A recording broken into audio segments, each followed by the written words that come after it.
In CI News this week, MPs complain that controversial new proposals on assisted suicide don't go far enough. Former SNP Minister Ash Regan seeks to overhaul Scotland's prostitution laws. And a woman born before the abortion limit celebrates her 35th birthday.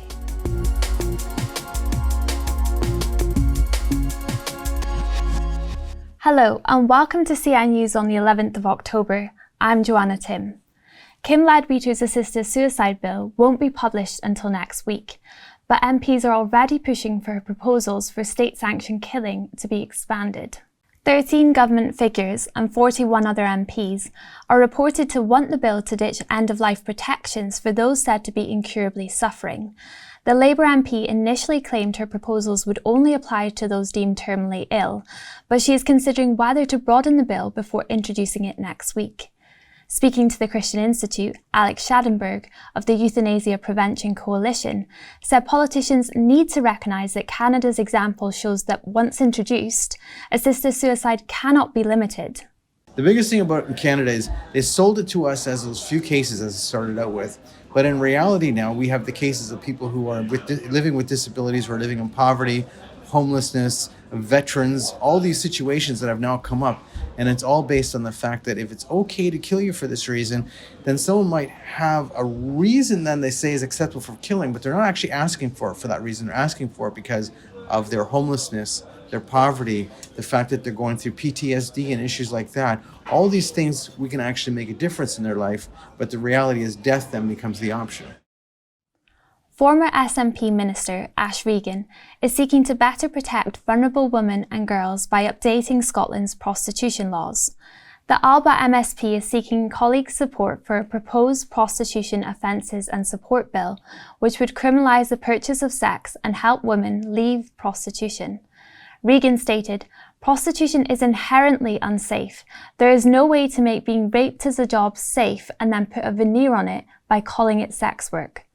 Many of those caught up in prostitution are survivors of trauma, including childhood sexual abuse, which makes them especially vulnerable to exploitation. The approach, commonly known as the Nordic model, has been criticised for its failure to clamp down on sex trafficking. The Christian Institute's policy researcher, Jenny Olson, welcomed the proposals, but said they should go further by trying to eradicate all prostitution.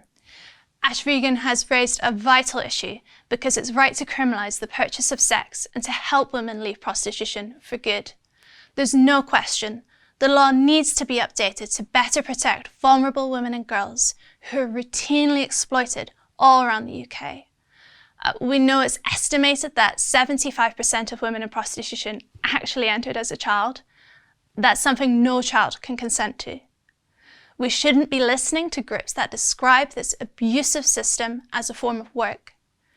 Prostitution is not work, it's abuse, and it must be stopped. MSPs have a great opportunity. They can protect women and children by criminalising sex buyers and slash demand for this dark form of exploitation. Would urge a rethink of the proposal to make it legal to solicit for sex. Our ambition should be greater. It should be as complete a law as is within the Scottish Parliament's power. The Royal College of Psychiatrists is the latest high-profile organisation to distance itself from Stonewall.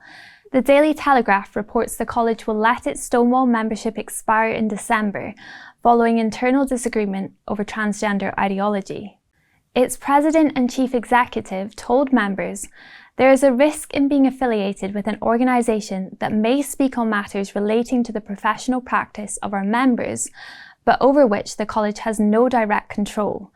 Several organisations have recently cut ties with Stonewall, including Sport England, Arts Council England and the Scottish Parliament. Fiona McAnena of women's group Sex Matters praised the college for prioritising evidence over trans activist lobbyists and expressed hope that other medical bodies would follow suit. And finally, a woman who was born before the abortion limit has celebrated her 35th birthday. Robin Harris was born at 25 weeks in Oxford's John Radcliffe Hospital, weighing less than a bag of sugar at just £1.10. She stayed in the special care baby unit for over 100 days and was discharged around her mother's original due date. At the time, Robin's birth couldn't be registered until she reached the then abortion limit of 28 weeks. The limit was reduced to 24 weeks just 2 years later in 1991, following increasing awareness of better survival rates. Despite evidence of improved viability, it has not been reduced again. In an interview with BBC Radio Oxford, Robin was reunited with one of the doctors who cared for her and inspired her to become an occupational therapist. I feel like I want to say congratulations, Robin, for being born and being here. How grateful are you for the unit, for the people that... Oh, I mean, incredibly grateful. I needed a lung surgery at 5 days old or something, so... Incredible. I wouldn't be here if it wasn't for them. I hate to tell you, we've got a little surprise for you this morning. Heck. It's Dr. Kevin Ives, who is here this morning. No way. I'm going to get him to come in through that door right now. There we are. Good morning. Hello. Arms outstretched, big hugs and kisses for everybody.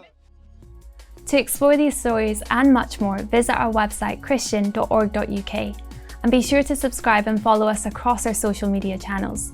Thank you for watching. Have a blessed weekend.